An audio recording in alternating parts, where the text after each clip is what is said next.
Жаңылык. Муктаждарды колдоо долбоорубуздун алкагында 18-үй Кара Суу районунун Жош айыл өкмөтүндө башталып турат.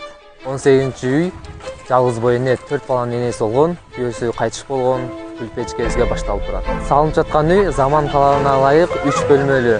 Ошондой эле ажаткана, душу үй ичине киргизилген. Алардын каршылыгы үчүн жерин чек бөлүп берген кайрымдуу улан ага Эмчеги Мүгүл эжекебизге, ашарга жардамга келген Күлпе эжекебиздин жакын туугандарына, кайтыш болгон жолдошунун жакын досторуна терең ыраазычылык билдиребиз.